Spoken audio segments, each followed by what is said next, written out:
What's good? All right, in this video, I'm going to respond to a question.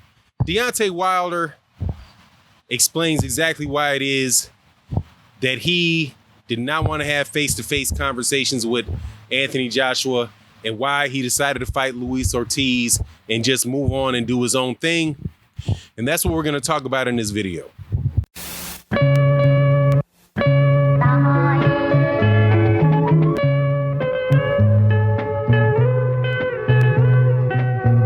All right, welcome back to the channel.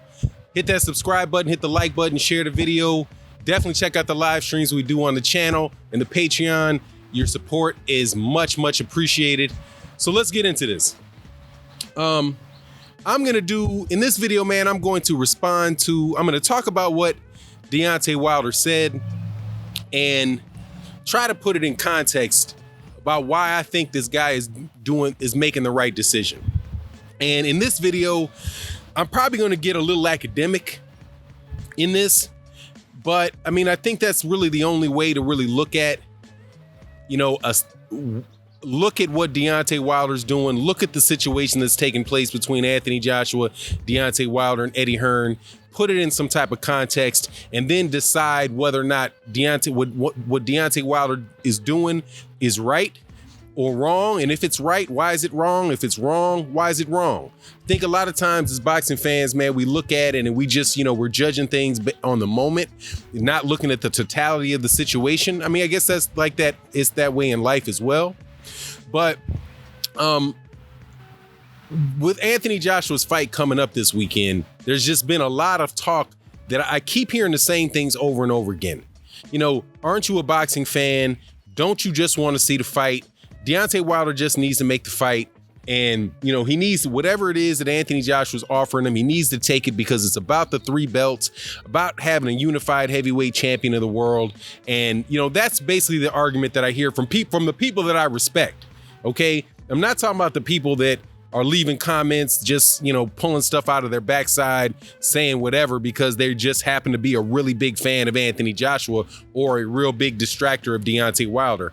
I'm talking about the conversations that I'm having that are really legitimate conversations that take place between true boxing fans and who are honestly trying to give both guys the benefit of the doubt. Now, so let me start with there. Now, first, Deontay Wilder says in an article with Lance Pugmire, he explains that he doesn't believe anything that Eddie Hearn says, that Anthony Joshua is not his own boss because he's tried to talk to Anthony Joshua before, and Anthony Joshua always needs several people on the line with him in Facebook with him while they're talking. And he's like, look, man, if I'm talking to this guy one-on-one, and he always needs some other people around him. Obviously, he's not the guy that's making the decisions in his career. I'm the guy making the decisions in my career. So, no, I'm just going to go on about my own thing. Right. So that's what he said in the article was out in the LA Times. I believe Lance Pugmire was the journalist who reported that. Now, here's my thing, man. I want to look at something. I want to look at it a couple ways. This might be a little bit of a long video. So, hey, man, it is, like I said, it's going to be more of an academic video and less like an immediate reporting type of thing. So I hope you bear with me. All right. First thing first. What should Deontay Wilder do? And what should Anthony Joshua do as far as it relates to what it means to be a champion? Right? Should a champion immediately fight another champion? Should a champion immediately make a unification fight? Right? Is it up to Deontay Wilder to give the fight fans the fight that they want to see?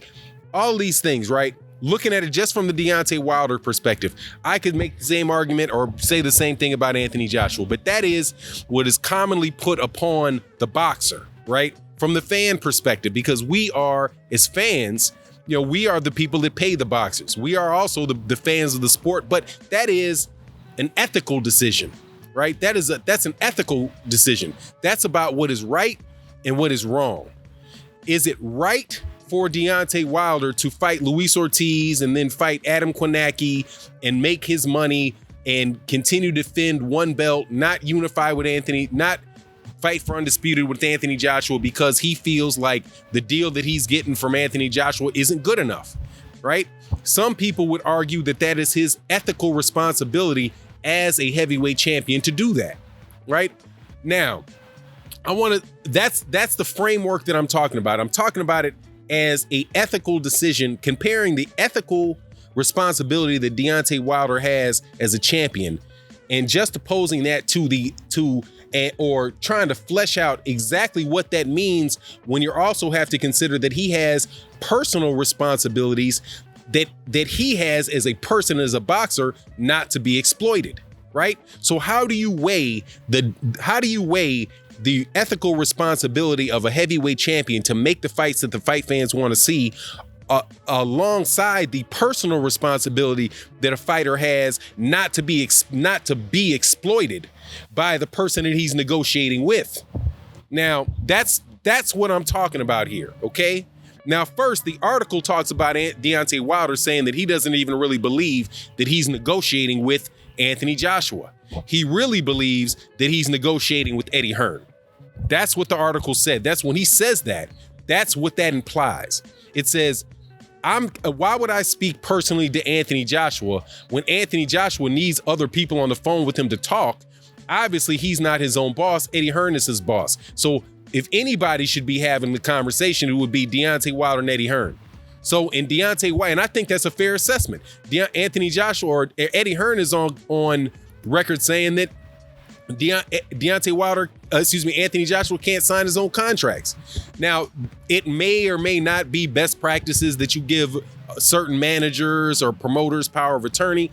I can't speak to that, but but Barry Hearn saying that Anthony Joshua is a critical part of the decision-making process when he was referring, Barry Hearn being the Eddie Hearn's father, when he said that this guy is a critical part of the negotiation process, then, hey man, it tells you that he's not the only part of it.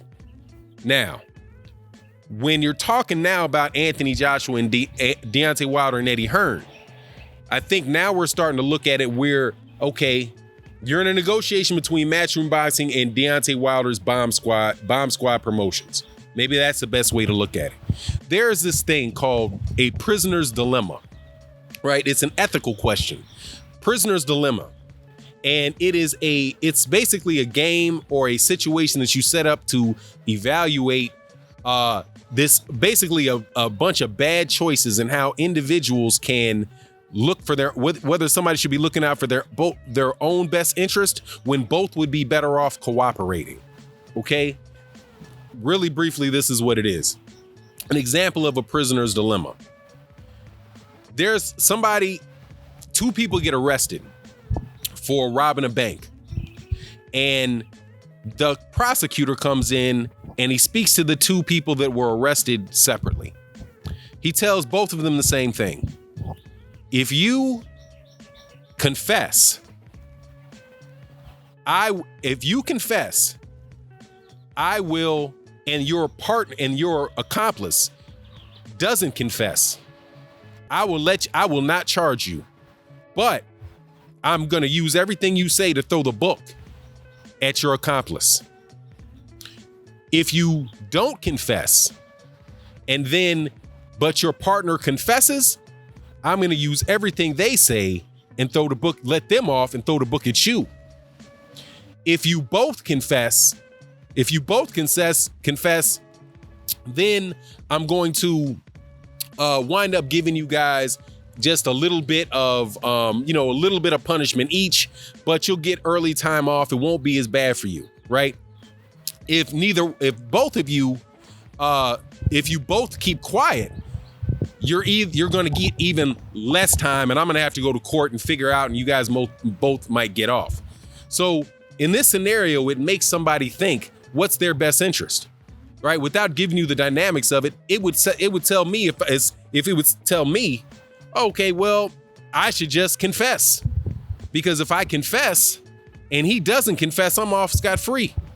If I confess and he confesses too, then hey man, we both get good time off. But if I cooperate with my accomplice, then I'm going to be in a lot of, and he doesn't, and he cooperates with me. Oh man, it's going to be, that's the best scenario if we both cannot cooperate. But if I stays silent and he confesses, oh my God, I'm done. I'm going to jail forever because he's going to tell everything on me, right? So what is the interest of the person, right? Should he cooperate and trust that the other guy's going to cooperate? Or should he confess, sell the other guy out, because either way, because he's going to be better off if the other guy confesses? Well, you get the point. So it weighs what's right. What is the ethical value? There's an ethical question there. That's why people say, man, snitches get stitches. Both people stay quiet. You might wind up being in a better situation, but there's a reality that people might snitch on you. All right, so that's the prisoner's dilemma. Now, how does this work with Deontay Wilder? Deontay Wilder could bet that keep entering into negotiations, good faith negotiations with Eddie Hearn, believing that Eddie Hearn is going to make that fight like he did before. He actually held off a considerable amount of time in 2017, going back and forth with Eddie Hearn about making the fight. You know, is it 12 million? Oh yeah, I want to negotiate with you. Okay, well, here's 12 million. No, that's not fair. There's no rematch clause. And no, the fight needs to be, I need a rematch clause. And in the rematch clause, I need to get the same amount that he got. Eddie Hearn didn't want to give him any of that, right? But he kept going. He's like, okay, but if I cooperate with this guy, eventually he's going to come around and give me something that's fair, right? And we'll both do the ethical thing, which is to give this unification fight or this undisputed fight to the boxing world. So he moves on and he goes to 15 million, right? He's like, okay, at 15 million, I'll take it. But there's got to be a rematch clause. According to Deontay Wilder, Eddie Hearn sends him the contract. There's no rematch clause. So he says, hold on. There's no rematch clause. I'm going to send this back to you. Give me the rematch clause. And then the WBA says, oh, you're taking too much time to negotiate. We're going to go on ahead and order the Alexander Povetkin fight. So now Deontay Wilder spent all that time negotiating in good faith with somebody that was negotiating in bad faith from what he sees and from what I believe to be the case. So now we fast forward into the situation we're in now, where now Deontay Wilder went on about his business.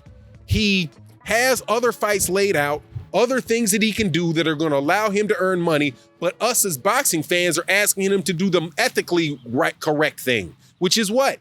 Fight Anthony Joshua. Don't fight Luis Ortiz. Don't make a fight with Adam Kornacki or these other things you have going on. Stop. Wait till Anthony Joshua's done and take Anthony Joshua's take till the Ruiz fight is done, and then enter negotiations with Eddie Hearn again. Good faith negotiations with Eddie Hearn again. But Deontay Wilder saying no. He's already shown me that he is not going to cooperate. So that in the prisoner's dilemma analogy that I'm laying out is where you know that the other guy is going to confess, right? You know that he's going to confess. So why would you stay silent, right? So if the first time that you enter into a negotiation, when it's just one situation, right? You don't know what to do. You say, look, man, this is the first time I've been arrested with this guy, right? And so I don't know what's going on, man. I might be better off just confessing, right? Because I'll be better off, right? But if it keeps going, if you negotiate 2-3 times, or you could say, look, I'm going to, in the case of Deontay Wilder, he says, okay, look, I'm going to stay silent, man, but this dude snitched the last time. So it worked out bad for me. I went through all of this and I got nothing. He wound up, not only did he not get anything, he wound up keeping me. He could have been using Deontay Wilder as leverage in the Alexander Povetkin negotiation, right? Because Alexander Povetkin had a promoter that has enough money where he could have forced it to a purse bid, or he could have given up, refused to take as much, to take less money, whatever the scenario was, right? We won't know with the negotiations, but from Deontay Wilder's standpoint, he feels like he's already been through this cycle a couple times with Eddie Hearn. So no, the last time that I held off my fights and tried to give the boxing fans or 5 times, according to Deontay Wilder, that he attempted to do this with Eddie Hearn wound up not making the fight. So now he has a choice to get on to set his date in September, which, by the way, if it is September, is the best fight date of the year.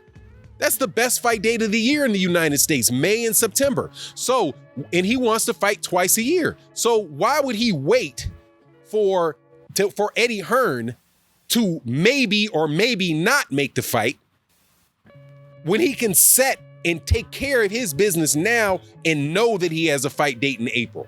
In September, right?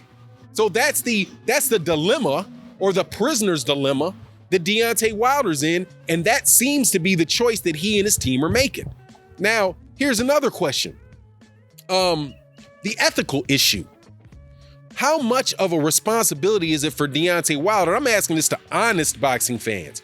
How much of the responsibility for making this fight is on Deontay Wilder, right? Where Deontay Wilder has to say, I don't care, I need to make sure I give the fight fans this. Deontay Wilder might have said, look, man, I also have a duty of self-preservation. I fought Tyson Fury. I fought Luis Ortiz the first time. I fought 2 of my mandatories. Now, if I feel like Luis Ortiz is a interesting enough fight to be put on pay-per-view, and that I can get 300 and 350,000 pay-per-views, and I can make this money, why wouldn't I? I should do that. When I balance my responsibility to give the fight fans good fights that they want to see, and my personal responsibility not to be exploited, this is my best decision. Also, remember that Anthony Joshua was not the only person that Deontay Wilder has taken this tactic with. He also took that tactic with Tyson Fury. Tyson Fury was on the outs in boxing, fighting on YouTube, trying to lose hundreds of pounds. Deontay Wilder, from what I understood, went out of his way to make that fight with Tyson Fury when he didn't have to do it. He gave Tyson Fury fair money and tried to make a situation where they would both be a win-win situation. He makes a win-win situation for Tyson Fury. Tyson Fury performs well in the fight, but then when it's time to renegotiate and do it again, what does Tyson Fury do? Tyson Fury takes the other option and leaves Deontay Wilder out there high and dry, having to fight again on regular HBO against Dominic Breazeale. That was the second time that I can name you where Deontay Wilder went into negotiations, in good faith negotiations, and somebody else wound up not negotiating in good faith, or choosing their own personal interests over what was right for the boxing fans and the cooperation that would have been better off for both of them. I could also talk about the guys that tested positive for PEDs, like Alexander Povetkin. But so that's my thought on that. And that's why I'm saying, look, man, I am a boxing fan, but I am not blind to the fact that people of what has happened so far in this very long negotiation that's been taking place for this fight. I do not believe that Deontay Wilder has a never-ending, no ifs, ands, or buts about it responsibility to make a fight that I want to see. And he is not especially when I've seen him take the cooperative method in negotiations before, only to be treated with disrespect and be treated and without cooperation from the other side. And even right now, what do you have Eddie Hearn doing? You have Eddie Hearn doing what we all knew. Many people knew he was going to do. He's using Deontay Wilder. He's diminishing Deontay Wilder's name with all of this talk about negotiations where more than likely it was he that was negotiating in bad faith, trying to artificially suppress Deontay Wilder's leverage in negotiations by claiming that he's not selling out arenas, putting out bogus numbers for pay-per-view sales, artificially inflating Anthony Joshua's ticket sales, putting him on a free platform where you're never going to know how much real fan interest there are in Anthony Joshua in the United States, right? Artificially playing and manipulating with the leverage that they would have if they both were really interested in a good negotiation. So anyway, man, when Deontay Wilder says he don't believe anything that Eddie Hearn says, when you look at the scenario as it's taken place so far, I mean, I can't do anything other than say, hey, man, yeah, Deontay, you're probably right. You're probably right about this. You got to balance what's good for boxing and what it is to be a champion with your own personal right not to be exploited. We all have a responsibility not to allow ourselves and our family to be taken advantage of. And that ethical responsibility to do that is just as strong or stronger than the ethical responsibility to give fight fans what they need, what they want, and to be this quote unquote legacy champion. So anyway, that's my take on it. Like I said, this is going to be a little bit heady and a little bit long, but hey, I had to get it out. We'll be back to the social videos next. And with that, I'm out. Peace.